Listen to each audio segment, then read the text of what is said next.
Muy buenas noches, bienvenidos a Primer Círculo. La palabra soberanía es una palabra que escuchamos con mucha frecuencia y que nos remite en teoría a ese poder que tienen los Estados-nación, que es único y exclusivo y que puede ser aplicado precisamente para la defensa de los connacionales. Sin embargo, en este siglo XXI pareciera que el término está empezando a entrar en crisis, para mal, porque la verdad es que había sido, diría yo, eh, había sido capaz de absorber nuevas categorías como los derechos humanos. Para hablar de ese tema y de lo que se nos viene con Trump y otros que están invocando la soberanía también a su modo, es que hemos invitado a un profesor de la UNAM, ya ha estado con nosotros, usted lo conoce, Rogelio Rodríguez Garduño. Federico, Rogelio, qué gusto verte buenas por acá. noches. Carlos, es un gusto. Gracias por venir, Rogelio, a 48 horas de que celebramos el Día de la Constitución. Yo creo que es muy pertinente esta pregunta que hace Federico. Esa visión originaria de la soberanía, donde pues, el soberano era soberano, Sí. pues basta redundante, pero eso era, podía ser lo que fuera. Y le fuimos poniendo toda serie de límites, la democracia constitucional, que es la que nos ha regido desde el 57 realmente, pues es una democracia con límites. ¿Qué es eso y qué estamos viendo que está cambiando? Carlos, Federico, si me permiten, antes me gustaría hacer una precisión para efectos de la celebración que tendremos ya próximamente de nuestra Constitución. Y es que efectivamente, lo acabas de decir, Carlos, la Constitución que vamos a celebrar es la del 5 de febrero, pero de 1857. Porque la Constitución que nos dimos en 1917, allá en Querétaro, fue una reforma, y así lo dice el texto. Si hoy abrimos los abogados, los profesores, un texto, o los mexicanos, las mexicanas, nos vamos a encontrar que la Constitución que está vigente es la Constitución de 5 de febrero, efectivamente, de 1857. Ser el estandarte carrancista, Bueno, es la que, Constitución del 57. es que Venustiano Carranza lo que hizo fue reinstalar el orden constitucional que se le había reclamado por tantos años a Porfirio Díaz.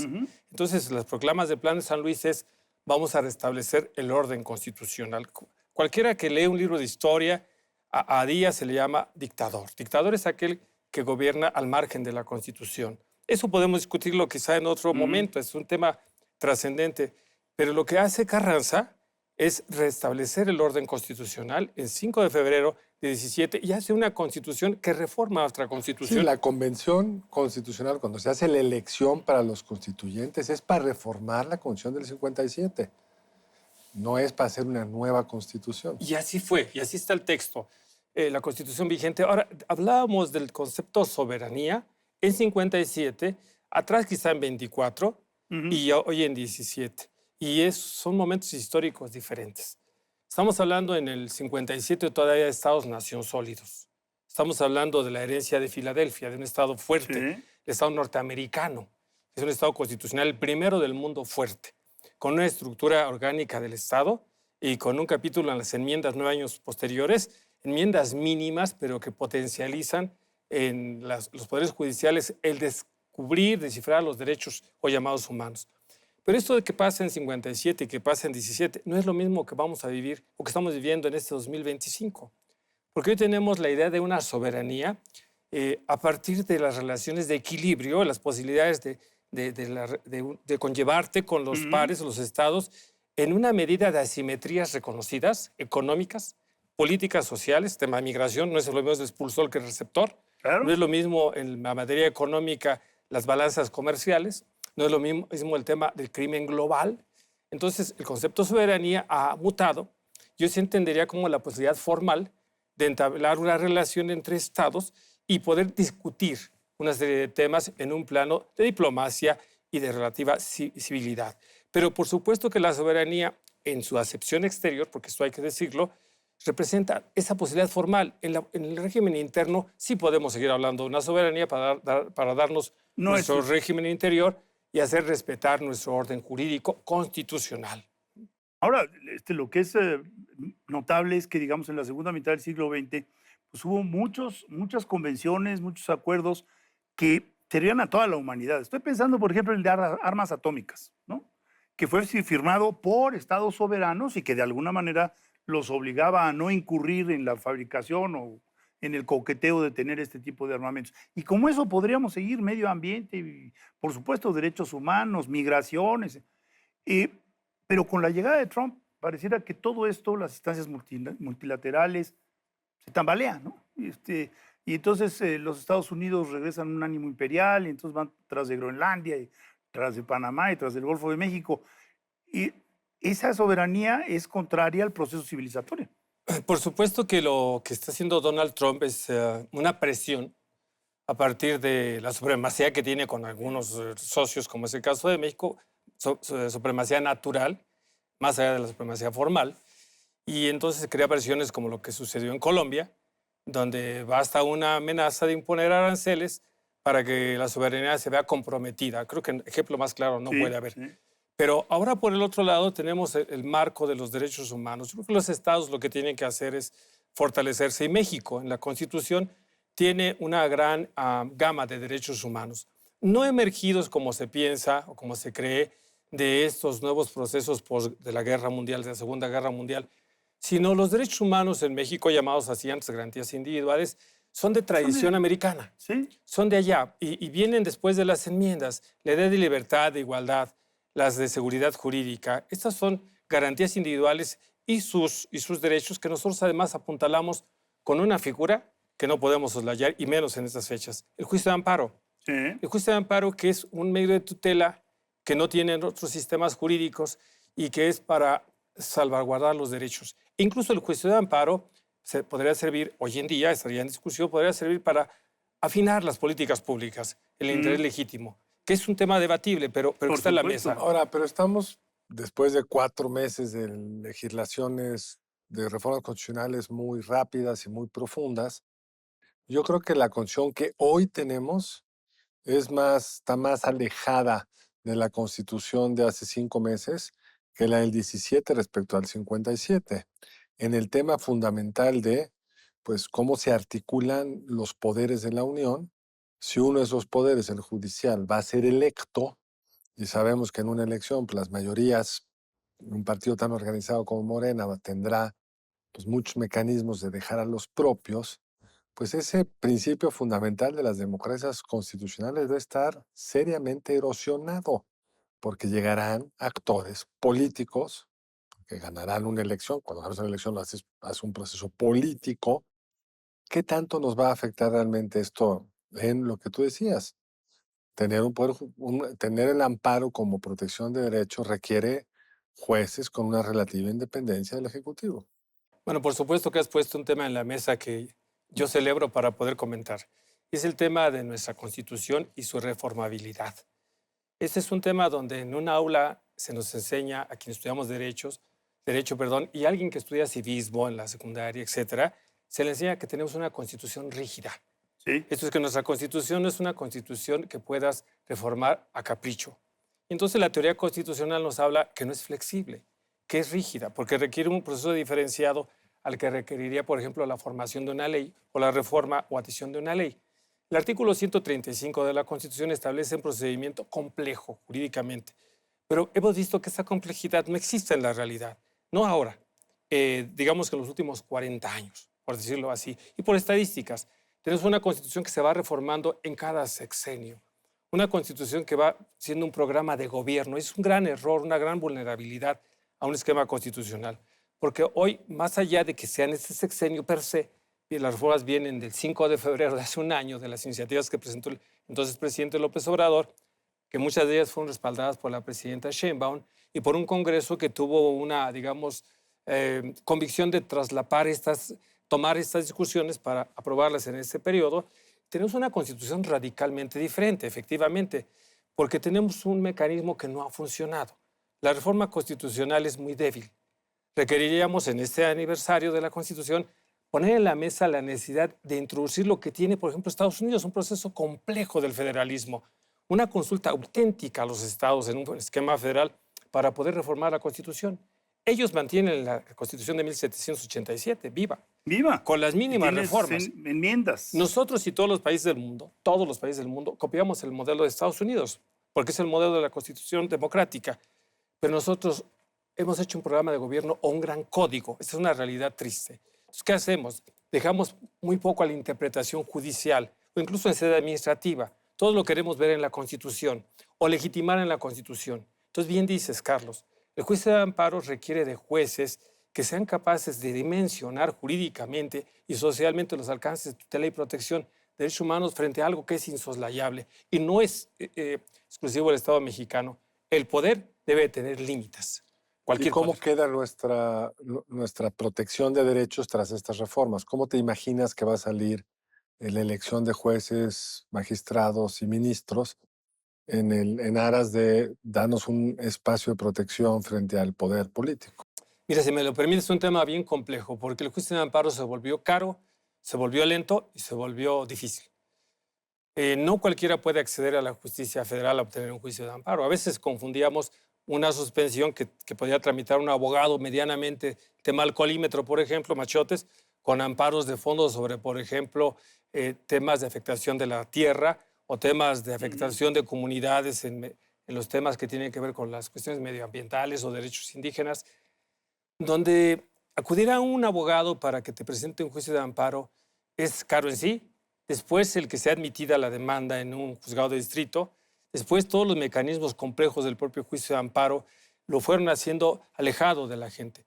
El reto ahora es que las juezas y jueces, los que habrán de entrar, porque son las 50%, los otros serán a 27%, sean capaces, ojalá, esa es la apuesta, más allá del tema político, sean capaces de redimensionar su función.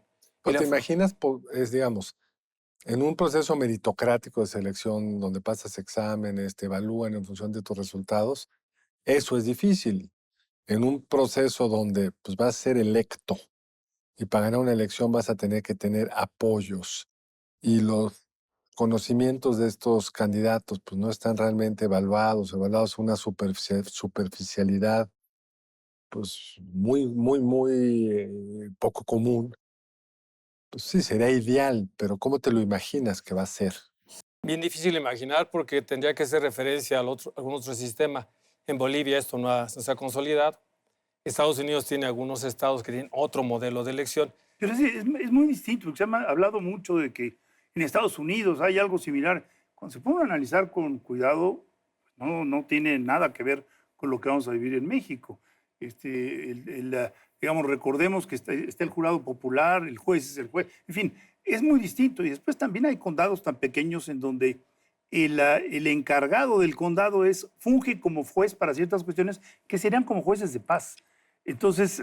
Sí, el poder judicial federal de los Estados Unidos no se elige. No se elige. Es la justicia cotidiana en algunos estados. Y en Bolivia solo se eligen magistrados y ministros, no todos los jueces, ni siquiera ahí hicieron esa reforma. O sea, no hay ningún lugar del mundo donde el equivalente a los jueces federales se eligen. Y solo hay un lugar del mundo donde eligen ministros y magistrados. Pero Carlos, déjame ponértelo así, además de lo que dices muy acertadamente, nosotros vamos a elegir también de las entidades federativas. Eso viene Artículos después, 16 sí. y 22. Ya algunos estados vienen a esta elección. Sí. Pero ¿cómo lo imagino? Pues imagino yo... ¿Qué te parece si el cómo me lo imagino lo cuentas después de un corte? Por supuesto que encantado. Para que tengas espacio para imaginarte. Vamos a un corte y regresamos aquí a Primer Círculo. A ver, Rogelio, ¿cómo te lo imaginas? ¿Cómo te imaginas esta reforma y cómo lo vamos a vivir los mexicanos? Mira, por mi experiencia, tramitando juicios de amparo, procesos federales, incluso del orden común, de las entidades federativas, lo veo, me lo imagino, todavía en una transición que no sea brusca. ¿Por qué? Porque los secretarios de un tribunal, de un tribunal colegiado, de un juzgado de distrito, son personas avesadas que vienen de la carrera judicial, que han pasado exámenes de oposición y los van a seguir pasando. O sea, el 10º transitorio de la reforma dice que este personal es intocado y son personas que en los hechos hoy son quienes preparan la sentencia, son quienes estudian el expediente y son quienes dan cuenta al juez. El juez como un secretario estudia cuenta, digamos. Absolutamente. Entonces el juez tiene una enorme responsabilidad, juzgar. Y empieza por juzgar los hechos, pero también por revisar el trabajo de sus secretarios. Ahí puede estar el reto, porque un juez que viene a la elección tendrá que mimetizarse o oponerse o hacer algo, porque muchas veces no va a entender lo que le hablan sus secretarios. Sí. O convertirse en alguien que va a firmar y va a empezar un proceso de adaptación al nuevo esquema. Sigo pensando que en esta primera parte los secretarios, los actuarios, los oficiales judiciales van a cargar con el peso técnico del procedimiento. Y el justiciable no va a resentirlo mayormente en esta primera etapa. Después vendrán los retos. No se puede soportar por más de un periodo de 3 años o algo así un esquema de esta naturaleza. Tendrán que involucrarse, cambiar de decisiones, tomar decisiones, y habrá que ver también el papel de los secretarios y del personal de los juzgados. Pero yo creo que es bien interesante esto de los secretarios y es un buen punto, eso le va a dar cierta estabilidad, pero a mí yo veo por lo menos tres problemas. El primero es que los que están de secretarios entraron a una carrera judicial, donde si hacían bien las cosas, luego podían ser jueces, luego magistrados, y luego quizás es un proceso más, era un proceso también político, ministros. Ahora ya no. La otra carrera es estrictamente política. Si tú ves que hay una elección donde llega un abogado bastante más chafa que tú, pero tuvo el apoyo de no sé qué político, y ese político pues tiene cierta ascendencia sobre ese juez, y a lo mejor te pide un favor, y tú quieres seguir la carrera, ¿qué tan impermeable va a ser a hacer este favor? Es un primer problema, digamos. En la medida en que rompes la lógica del sistema y lo politizas, una elección es politizarlo, pues vas a generar incentivos incorrectos. Lo segundo es, llega un cuate que no sabe nada de derecho, pero sí sabe de intereses políticos. Entonces, tiene que ganar aquí fulano. ¿Sabes qué, secretario? Hazle como quieras, pero redáctamelo de esta forma. No veo por qué se limitaría por temas técnicos. En el grueso de los casos quizás sí, pero si hay uno que tenga el interés de algún actor con influencia sobre este juez en concreto. Y luego está el tema este del tribunal disciplinador, algo que hay que subrayarlo. Es muy extraño que van a juzgar a los juzgadores, un órgano colegiado que será también sujeto a elección, y no los van a juzgar por si aplicaron bien el derecho, sino si actuaron a favor del interés público. Pues es una cosa, ya me explicarás tú cómo se concilian las dos cosas. Entonces, pues si hay una señal de allá arriba, o ya viste que a los que defienden, qué sé yo, a los causantes, luego les viene una disciplina por aquel lado, me gustaría que nos explicaras cómo crees que eso va a funcionar. Fue muy reducido el número de juristas, incluso de diferentes visiones ideológicas, que hubieran estado de acuerdo a priori con la elección de jueces. Cito a uno de ellos, Arturo Saldívar, Lelo de Larrea. Él ¿Cuál abiertamente... Arturo? Porque yo, Arturo Saldívar, Lelo de sí, Larrea. pero yo lo oí en un video en contra de la elección. En esa me quedo. De salida, él siempre se manifestó en contra. Hoy en día habla de las bondades. Asumamos que ha hecho o una segunda reflexión o ha asumido una postura ideológica o de disciplina. Pero más allá de esto, digamos, la razón parecía en su momento que esto era una broma. La realidad es que no hubiéramos pensado que se iba a cristalizar. Pero hoy es Constitución. Y estamos honrando el aniversario de la Constitución. Y creo que cualquier persona en un orden social tiene que apegarse a la Constitución. Ahora lo que tenemos que ver es, quizá especular en un principio, pero tenemos que ver que funcione o que sea lo menos complicado para el país. Y en esa tesitura tendremos nosotros al juez de consigna, efectivamente, como los hay en cualquier sistema, el juez que le dicen políticamente, y permítanme, me voy a meter en un problema, pero lo voy a hacer a propósito, el caso del Fofo Márquez. Ese señor no lo salva ni mejor abogado, porque hay un tema mediático, una consigna, y habrá que decantarse en el tiempo. No es digamos, no es un juicio liso y llano. Y eso ha existido y existirá en la función política, en la función de ¿Pero intereses. existiría más ahora o menos? A mí me parece que podría existir a priori más porque estás con el elector que te dio el voto o los grupos que apoyaron tu candidatura. Entonces eso le resta de salida independencia judicial. O sea, esto en conceptos, en ideas. Ahora, he escuchado históricamente de colegas que son magistrados y jueces brillantísimos que el juez en cualquier parte del mundo se legitima con su decisión. Digo esto porque puedes llegar de cualquier manera, pero al momento de dictar sentencia tendrás que asumir la responsabilidad de juzgar. Y si eres un juez de consigna o un juez de disciplina, me refiero a disciplinario disciplinario, lo que decías, sino alguien que suma más como parte de un partido, esto será una tragedia. Pero si tenemos jueces que independientemente de la forma que lleguen juezas, magistradas y magistrados, se legitiman en sus decisiones, bueno, es un cambio de Pues forma de llegada. habrá que verlo, ¿no? Habría que verlo. Pero hay un asunto, Rogelio, que a mí me deja muy preocupado y es esta capacidad que tiene el INE en este primer ejercicio de decidir que ciertos tribunales sean electos por ciertas zonas de la ciudad.